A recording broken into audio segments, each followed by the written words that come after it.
Deus venha abençoar cada vez mais a nossa igreja, que Deus venha abençoar cada vez mais a vida dos nossos pastores, né, que estão à frente desse trabalho. Que Deus venha abençoar cada vez mais, meu irmão, a tua vida.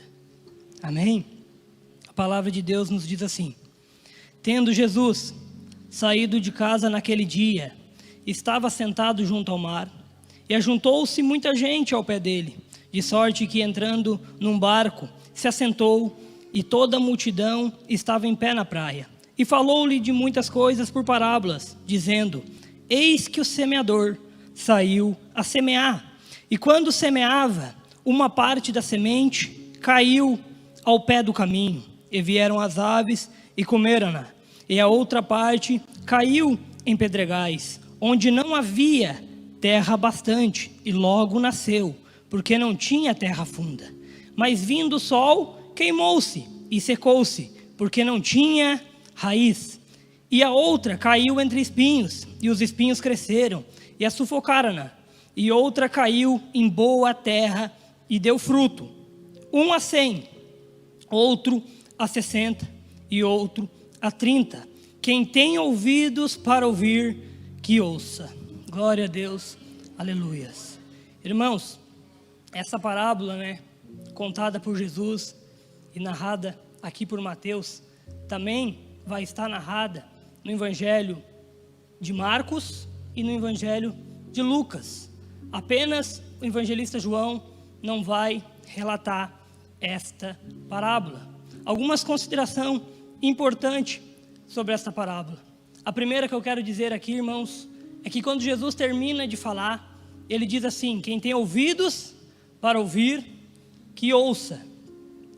Isso, irmãos, quer dizer que Jesus estava querendo dizer assim, olha, preste bem atenção no que eu vou falar. Jesus não estava apenas falando do ouvidos carnais, dos ouvidos físicos, mas também estava falando de uma forma de abrir o entendimento para compreender aquilo que ele estava falando. Lembro muito bem, irmãos, que quando eu era pequenininho, como o pastor Heron falou, topetudo, e meus pais, quando queriam me chamar a atenção, diziam assim para mim, meu filho, escuta bem o que o pai está te falando, para dar alguma instrução, algum ensinamento, alguma repreensão. Eles me chamavam a atenção dizendo assim: escuta bem o que o pai está te falando, para aquilo entrar na minha mente, para aquilo entrar nos nossos corações, para que a gente viesse a entender e compreender os ensinamentos dos nossos pais. Acredito que você também já deve ter passado por isso. O teu pai, a tua mãe ou alguém próximo chegou em você e disse assim: olha, escuta bem o que eu estou te falando. Eu tenho, por experiência, a minha filha pequenininha, e muitas vezes eu tenho que chegar para ela e dizer assim: olha, minha filha, escuta bem o que o pai está te falando, para que ela venha prestar atenção, principalmente quando a gente vai ao supermercado, né? Tem que chegar nela e dizer assim: olha, Betina, presta bem atenção no que eu estou te falando. Tu não é filha do dono do mercado, não precisa sair pegando tudo que tu vê pela frente, minha filha. Escuta bem o que o pai está te falando. Irmãos, dá sempre certo eu falar isso? Não, não dá. Com Jesus também não dava. Jesus falava: ouça bem o que eu estou falando. Quem tem ouvidos para ouvir, que ouça. Todos ouviam, todos abriam o entendimento? Não, mas Jesus continuava falando e semeando a palavra. Amém? Outra consideração importante, meus irmãos, que no Evangelho de Marcos, quando é narrada essa parábola, os discípulos vão questionar Jesus sobre o significado dessa parábola. E Jesus vai dizer assim para os discípulos: olha, vocês não compreenderam essa parábola, como poderão compreender as demais parábolas? É como se Jesus estivesse falando assim: olha, essa aqui é primordial, essa aqui é a base das parábolas, para que você venha entender as demais parábolas. Por quê? Porque se trata da palavra, né? Se trata da palavra do Senhor. Amém? Irmãos, e quando Jesus, ele começa a contar essa parábola, no começo do capítulo 13, aqui no verso 1, a palavra do Senhor vai dizer assim: tendo Jesus saído de casa naquele dia, estava sentado junto ao mar, e ajuntou-se muita gente ao pé dele, de sorte que, entrando num barco, se assentou, e toda a multidão estava em pé na praia. E falou-lhes de muitas coisas por parábolas, dizendo: eis que o semeador saiu a semear. Nota aqui, irmãos, que no versículo 1, a palavra vai dizer que tendo Jesus saindo de casa. E quando ele começa a contar essa parábola, ele vai começar dizendo como? Eis que o semeador saiu a semear. No contexto original, meus irmãos, o semeador aqui é Jesus. Semeador é Jesus que semeia a palavra. Semeador é Jesus. Tendo o semeador saiu a semear. Que palavra é essa que Jesus semeava? A palavra que ele era o Filho do Deus vivo, que ele era aquele que veio para cumprir as profecias do Antigo Testamento, que aquele que cresce nele teria a vida eterna. Essa era a palavra que Jesus tinha, essa era a palavra que Jesus estava apresentando. Logo entendemos, irmãos, que o próprio Jesus vai explicar dessa parábola, quando ele diz assim, aquele que semeia a palavra do Senhor. Hoje, todos aqueles que falam da palavra do Senhor são os semeadores, que se referem nesta palavra. Mas naquele tempo, quem estava semeando era o próprio Jesus. Glória a Deus, aleluias. Por isso, eis que o semeador saiu a semear. Irmãos, e quando Jesus ele começa a contar essa parábola, nós temos que entender algumas coisas. O que semeia a palavra do Senhor. Logo, entendemos que o que? A semente é a palavra do Senhor. E os solos a qual essa semente cai, representa o nosso coração. Irmãos, para nós entender melhor, tem uma oração que quando as pessoas fazem, por quem vai estar pregando a palavra, costumo dizer assim, a gente já ouviu isso: ó Senhor, usa o pregador desta noite, que a palavra que sai da sua boca seja como uma boa semente, que encontra uma terra fértil em nossos corações, e que essa semente venha criar raiz, venha crescer e venha frutificar. A referência para essa oração é esta parábola. Amém? Entendemos? E quando Jesus ele começa a contar essa parábola, ele vai dar os exemplos aqui de alguns solos que essa semente vai cair.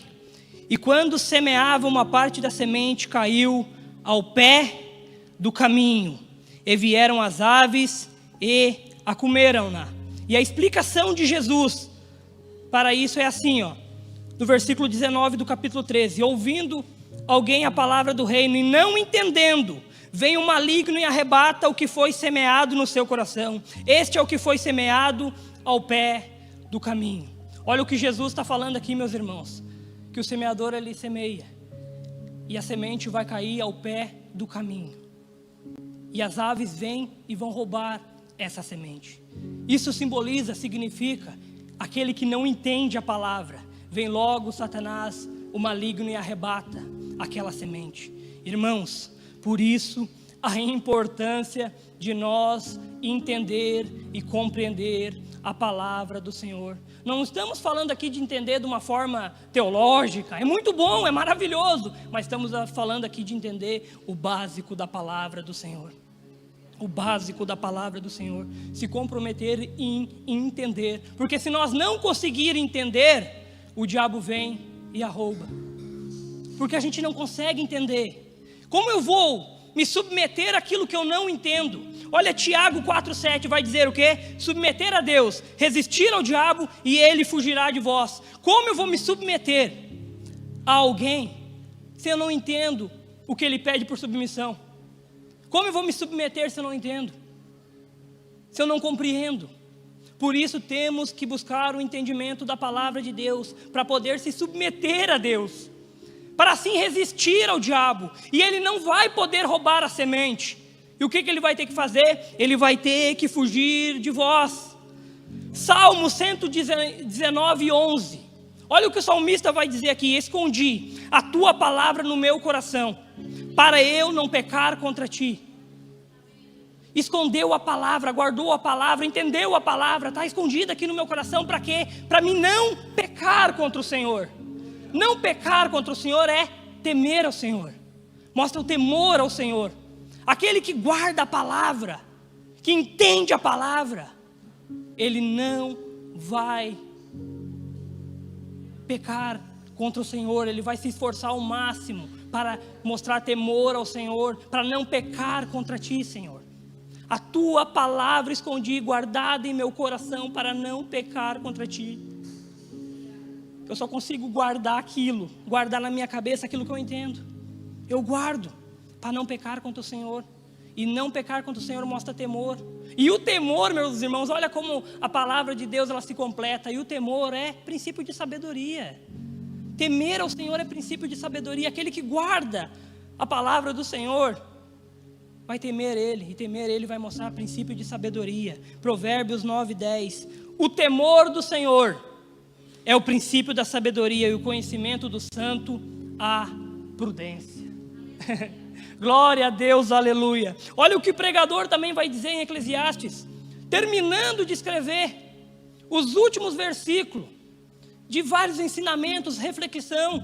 Ele vai terminar dizendo assim, Eclesiastes 12:13: de tudo o que se tem ouvido, o fim é: teme ao Senhor e guarda os seus mandamentos, porque isso é o dever de todo homem.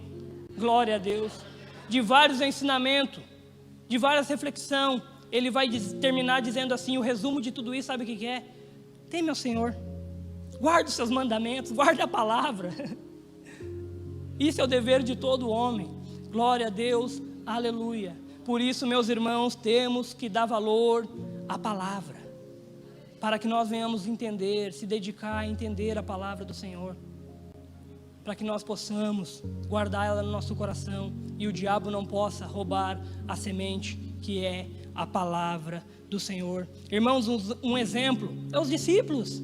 Por várias vezes nós vamos ver Jesus falando sobre o processo da crucificação, e logo após Jesus falar, vai estar escrito assim, ó, e os discípulos não entenderam, os discípulos não compreenderam o que ele estava falando. E quando Jesus passa pelo processo da crucificação, eles ficam tudo dispersos. Pedro nega Jesus naquele processo. Aqueles 2 discípulos vão em direção ao caminho de Emaús, botando Jesus como algo que aconteceu, algo que passou, falando, nós achávamos que ele ia remir Israel. Ele foi um poderoso profeta em obras, botando Jesus como algo que aconteceu, porque eles não conseguiam entender e compreender aquele processo. Mas Jesus, quando se apresenta para eles, a palavra de Deus vai nos dizer que quando Jesus parte o pão, vai abrir o entendimento deles. Olha só como é a palavra de Deus. Quando abre o entendimento, eles começam a refletir, eles começam a compreender, eles começam a entender. E o que eles fazem? Eles voltam correndo para Jerusalém. E quando eles voltam para Jerusalém, se encontrar com os outros discípulos que estavam lá com medo dos judeus, contando tudo o que aconteceu, a palavra de Deus vai nos dizer que Jesus vai se apresentar a eles, vai aparecer no meio deles. E quando Jesus começa novamente a explicar as escrituras, começando por Moisés, o que vai acontecer? Vai abrir o entendimento deles, eles vão começar a compreender.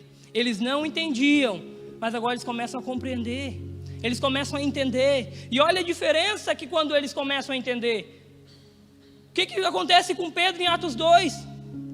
Vem um vento forte, impetuoso, nos dias de Pentecoste, eles esperando pela promessa. Quem está do lado de fora começa a dizer que eles estão embriagados, porque é visto línguas repartidas como de fogo. Eles estão embriagados. Daí Pedro, entendendo, ele lembra do que da palavra e vai dizer, não tem ninguém bêbado aqui. Está aqui se cumprindo a profecia de Joel. Por quê? Porque agora eles estão entendendo, agora ele está entendendo a palavra do Senhor, está entendendo as escrituras. Por isso, meu irmão, foque em entender e compreender a palavra do Senhor, para que o diabo não venha roubar a semente que é a palavra do Senhor. Glória a Deus, aleluias. Os irmãos estão entendendo?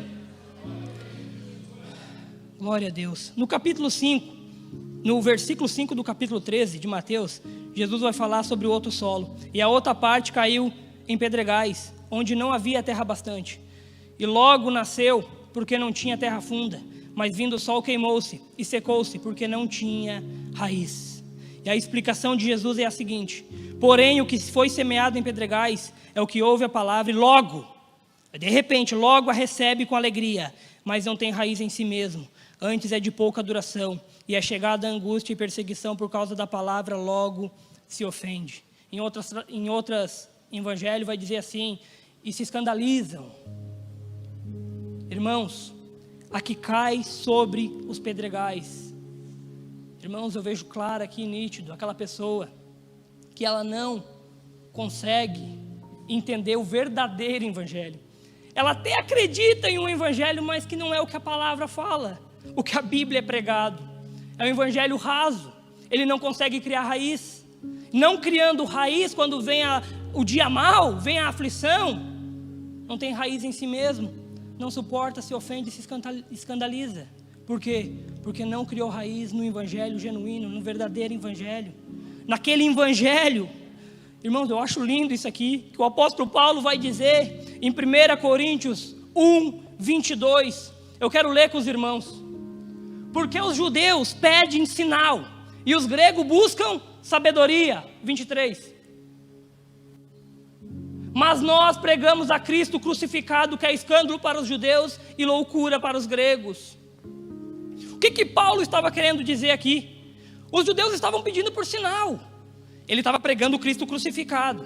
E eles estavam pedindo por sinal, nós queremos sinal. Nós queremos sinal. Paulo adaptou o estilo de pregação dele. Não, ele continuou pregando o Cristo crucificado, porque é isso que cria raiz. Ah, mas os gregos estão buscando por sabedoria. Como assim tu está pregando um Deus que se fez homem e se entregou numa cruz por amor de mim, por amor dos meus irmãos? Como assim? Não estou entendendo muito bem, não fecha isso. E eles buscavam por sabedoria, e Paulo vai dizer o quê? Os judeus buscam por sinais, os gregos por sabedoria, mas nós continuamos pregando a Cristo, que é escândalo para os judeus, é loucura para os gregos, mas é a palavra que liberta, é a palavra que cura, é o verdadeiro evangelho genuíno.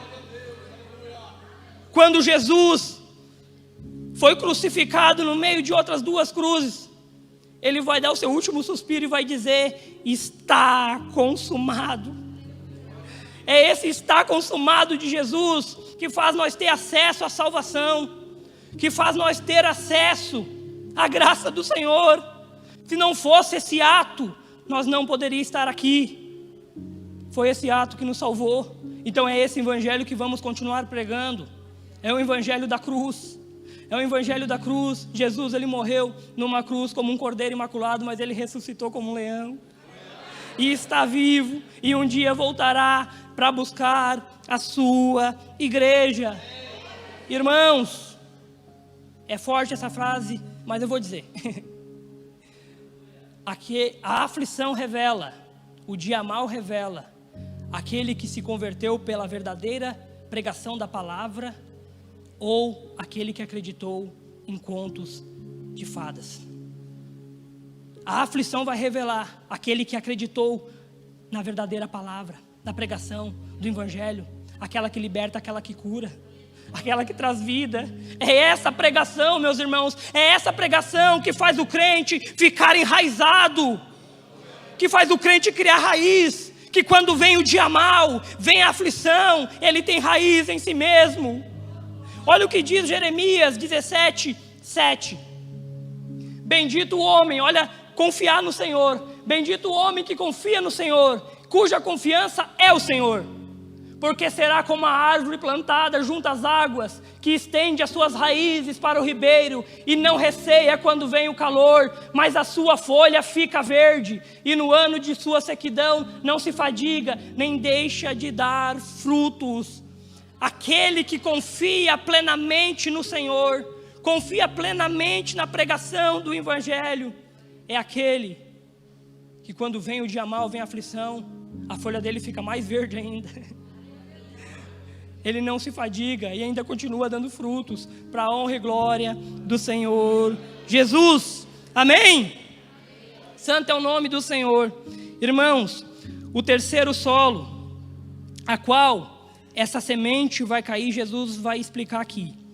E a outra caiu entre espinhos, e os espinhos cresceram e a sufocaram-na. E a explicação de Jesus é: o que foi semeado entre espinhos é o que ouve a palavra, mas os cuidados deste mundo, a sedução, as riquezas sufocam a palavra e fica infrutífera. Olha que Jesus está falando, que aqui é aquele que cresce em meus espinhos, que as preocupações, as inquietações, os deleites dessa vida faz com que aquela semente não consiga crescer.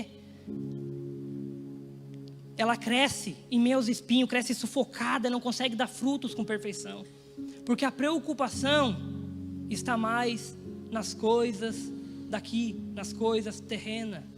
Esquece de olhar mais para o alto. Olha o que diz Mateus 6,33. Glória a Deus, santo é o nome do Senhor Jesus. Mas buscai primeiro o reino de Deus e a sua justiça, e todas estas coisas vos serão acrescentadas. Filipenses capítulo 4, versículo 6. Não estejais inquietos por coisa alguma, antes as vossas petições sejam em tudo conhecidas diante de Deus, pela oração e súplica, com ação de graça. Não andem quietos, meus irmãos, com coisa alguma. Primeiro busca o reino dos céus e a sua justiça, e as demais coisas vos serão acrescentadas. Um exemplo que eu quero dar para os irmãos sobre isso é aquela história da multiplicação dos 5 pães e 2 peixinhos. Jesus, ele vai multiplicar 5 pães e 2 peixes, vai alimentar uma multidão.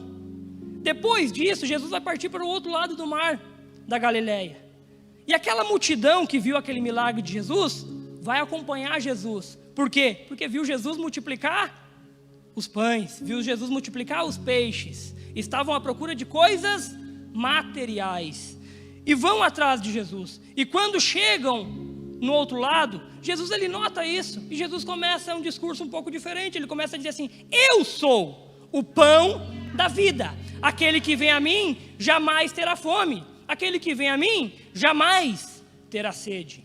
Só que eles começam a achar esse discurso de Jesus um pouco pesado. Quem pode ouvir isso? Eles começam a dizer, eles começam a se retirar, começam a abandonar. Por quê? Porque o olhar deles estava mais nas coisas terrenas. Quando Jesus mostrou algo eterno, não era para eles, não era isso que eles queriam ouvir. O olhar estava mais nas coisas terrenas, e Jesus queria apresentar algo maior. Jesus estava dizendo que ele era o pão da vida, que ele saciava qualquer fome espiritual, que ele era aquele que quem viesse a ele jamais teria sede, mas se encontraria com a água da vida. Ele dizia que aquele que viesse a ele estava se encontrando com a luz do mundo, que ele era alívio para aquele que estava cansado e sobrecarregado. Jesus estava dizendo que aquele que cresce nele teria a vida eterna. Mas não era isso que eles queriam ouvir. O que eles fazem? Eles abandonam a Jesus. Eles acham o discurso de Jesus pesado e abandonam. Mas Jesus vai olhar para os seus discípulos e vai dizer: olha como é lindo isso aqui. Jesus vai olhar para os seus discípulos e vão dizer assim: por que não vai vocês também? E o que Pedro vai responder? Mas para onde iremos nós, se só tu tens a palavra de vida eterna? Olha só a interpretação de Pedro naquele momento: Senhor, só tu nos dá garantia de uma vida eterna. O resto é passageiro, o resto é aqui, o resto da nossa semente vai estar entre os espinhos. Mas só tu tem a garantia de uma vida eterna. Só tu tem a garantia de uma vida eterna. Por isso, meus irmãos, nós não temos para onde ir, para onde correr. Só Ele tem a garantia de vida eterna. Santo é o nome do Senhor Jesus. Glória a Deus por isso. Glória a Deus pelo privilégio que nós temos de servir a esse Deus maravilhoso, que entregou o seu Filho por amor de nós numa cruz. Que privilégio que nós temos. E para onde iremos nós, se só Ele tem a palavra de vida eterna? Só Ele tem a garantia da vida eterna, meus irmãos. Nós estamos de passagem aqui nessa terra. É passagem. Óbvio que nós temos nossos deveres como cidadão, como homens, mulheres de Deus. Temos nossos deveres, nossas preocupações.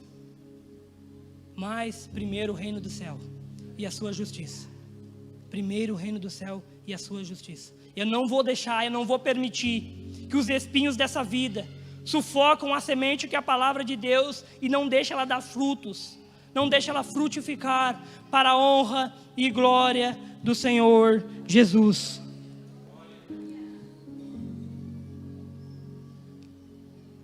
Irmãos, Jesus estava aqui pregando em um barco para uma multidão. E Ele vai dar os exemplos aqui que nós vimos até agora de 3 solos. Não muito agradável, né? Mas Ele vai terminar dando ali um exemplo maravilhoso, um exemplo lindo de como vale a pena servir a Jesus, como vale a pena ser fiel.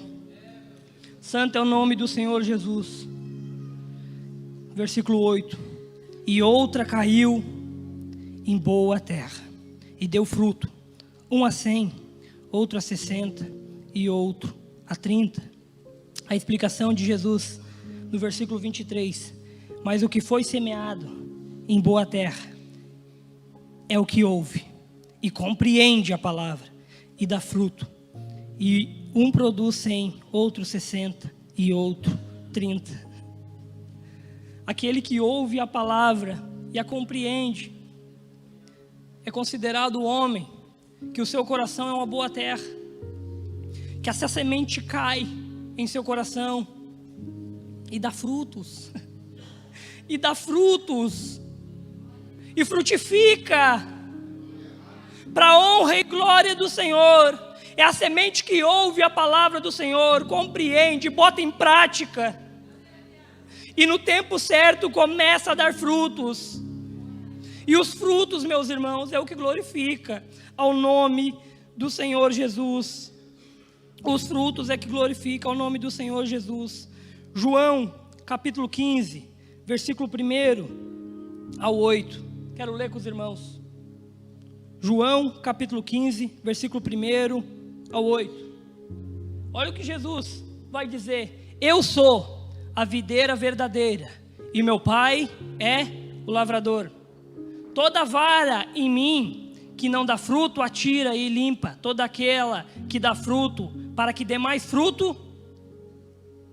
Vós já estáis limpos pela palavra. A palavra, meus irmãos, a palavra.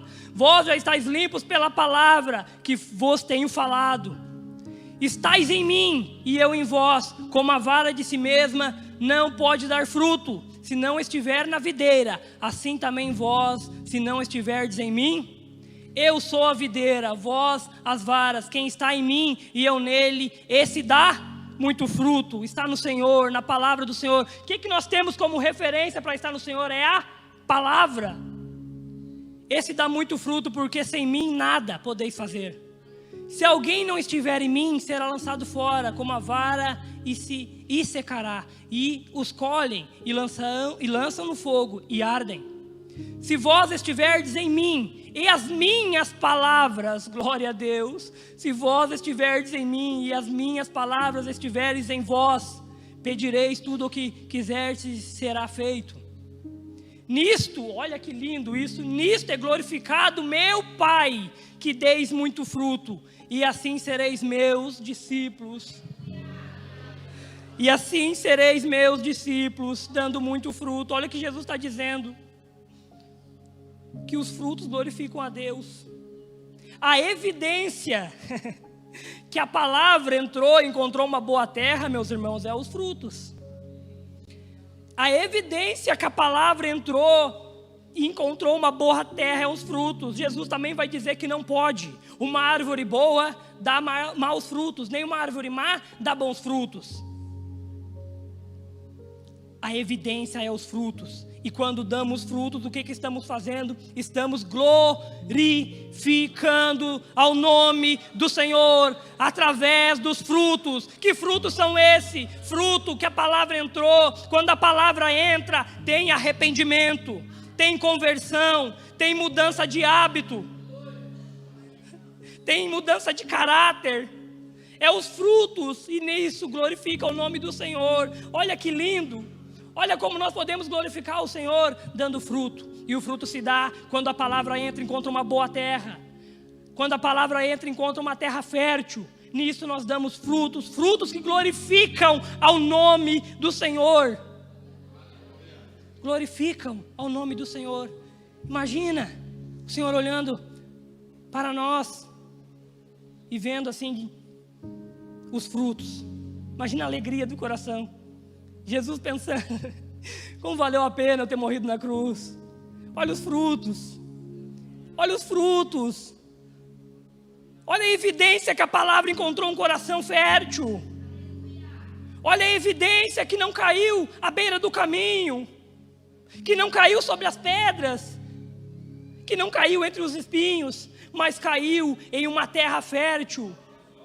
Estão dando frutos, estão sendo meus discípulos, estão me seguindo, estão servindo de exemplo. O apóstolo Paulo vai dizer: sedes meus imitadores, como também eu de Cristo. Ele está se colocando como referência. Ele está se colocando como referência. O evangelho era novo naquela época. Talvez quando ele pregasse, as pessoas não tinham muita referência, não entendiam muito bem. Ele ia falar assim: olha, a referência sou eu. Eu vou dar frutos para que vocês vejam a referência do Senhor na minha vida, para que vocês compreendam a palavra do Senhor através da minha vida. Sedes meus imitadores, como também eu sou de Cristo.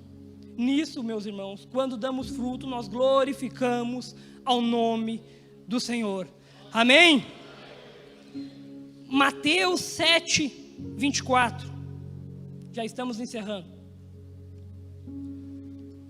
Olha outro exemplo lindo.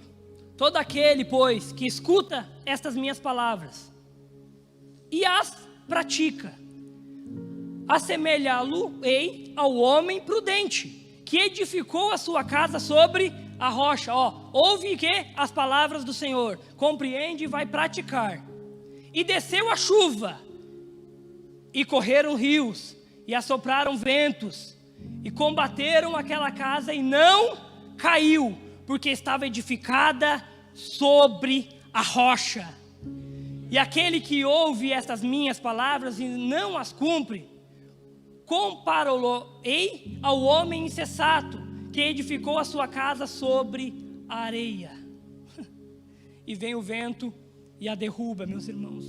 Aquele que ouve a palavra do Senhor e a pratica, o Senhor assemelha aquele que edificou a sua casa sobre a rocha. Vem o vento forte e não tem como derrubar, porque está alicerçado na palavra do Senhor, está enraizado na palavra do Senhor. A semente encontrou uma boa terra, a semente não caiu entre os espinhos. As inquietações dessa vida, os deleites dessa vida, não faz essa pessoa perder o foco dela continua sendo Jesus, continua sendo Jesus.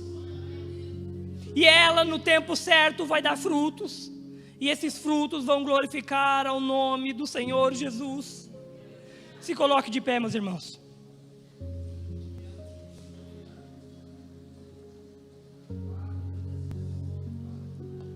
Santo é o nome do Senhor Jesus. Santo é o nome do Senhor Jesus. Glória a Deus. Essa é a palavra que Deus botou no meu coração, meus irmãos. Que nesta noite nós venhamos sair daqui dando mais valor para a palavra do Senhor, buscando cada vez mais entender a palavra do Senhor. Que o nosso coração venha ser como uma terra fértil para receber a semente que é a palavra do Senhor. E essa semente venha crescer, venha criar raiz, venha crescer e venha dar frutos. Frutos que glorificam ao nome do Senhor Jesus.